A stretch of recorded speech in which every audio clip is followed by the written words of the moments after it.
Little penguins were once common on the southern coast of Australia, but most of the surviving colonies are now on islands. One of the main causes of their decline is the European red fox, which was deliberately introduced to Australia by settlers for hunting and has become the penguin's biggest predator. I'm in the city of Warrnambool, where the local penguin population has come back from the brink, thanks to some unlikely allies. So they might bark at you initially, Okay. but that's good because they're doing their job. But once they see that I'm there and bringing you in, they'll be completely Okay, great.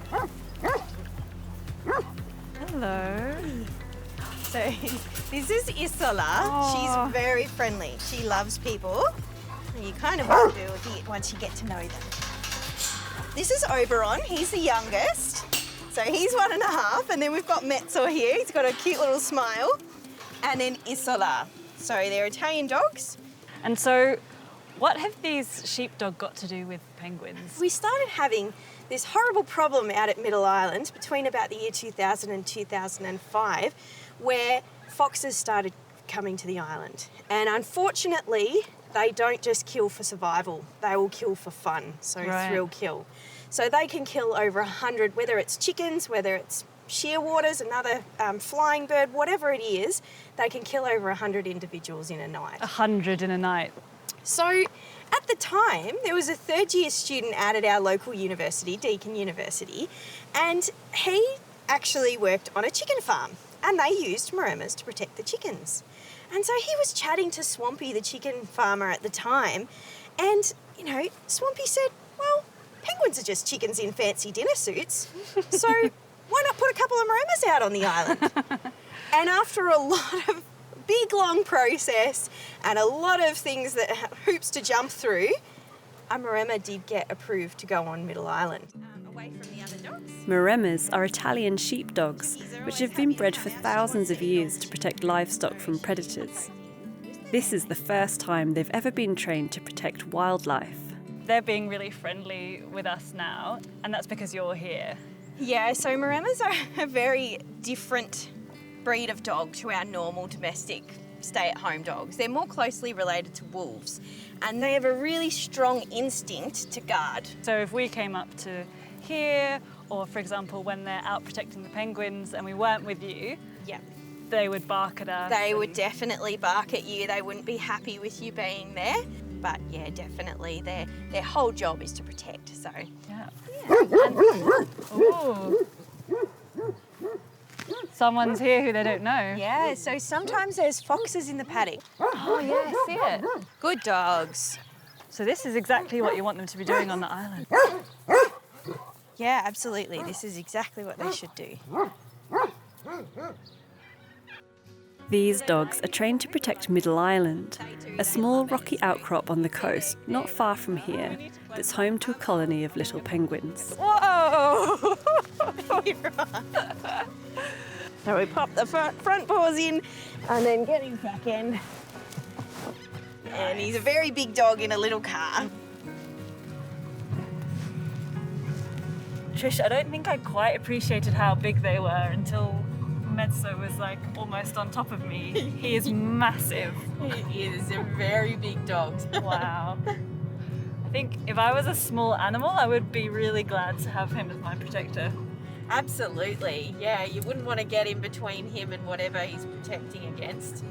And so the island, is it right next to the city or where are we headed? Yeah, so it's near there's a breakwater. So it's right near the breakwater and it's only about 100 metres offshore. So we'll just wade out to it. So we don't even take a boat or anything like that to get to the island. We just walk out through the water. A man-made breakwater, built to protect the local marina, changed the distribution of sand near the island, and a formerly deep channel became shallow enough to cross. Foxes began to get over at low tide and kill penguins en masse. That is until the dogs arrived. Okay, so we'll just get Mezzo out. Very excited. That car, isn't it? Hey, this way, buddy. Come around this way. There we go. Down your pop, good man. Okay.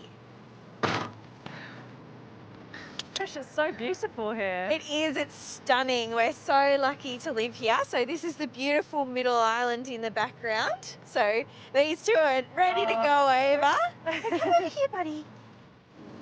The dogs patrol the island full time during the little penguin breeding season from August to February. And Trish and her team visit daily to feed the dogs and swap them over. Last night there was a big storm, and the dogs had to be removed. So with Trish's colleague Ali, we're hoping to get them back on at low tide tonight. So Trish, did there used to be little penguin colonies all along here, including on the mainland? Yeah, so there actually used to be a lot more little penguin colonies than there are now. And because of threats like foxes and also wild dogs and cats, they're pretty much, unless they're on an island, they've been completely wiped out. In 2006, with public support, the island was closed to humans and the first Maremma was put on guard. But when the sea's rough like today, getting them over can be a challenge. So the channel's actually really deep today, and Trish has just gone to check whether we can cross, and it's not looking good. You can just see those massive waves bringing the swell in. Any joy? Unfortunately, it's a no-go. It looks quite shallow from over here, but when we're actually over there, the channel's really deep and the current coming through is really quite strong. So unfortunately, it's just not safe to cross over tonight. We're working with nature here, right? That's right. Nature is so unpredictable and this crossing is so unpredictable, but you just never know. Yeah, bad timing. Yeah, unfortunately. This makes me even more amazed that the foxes have been getting over.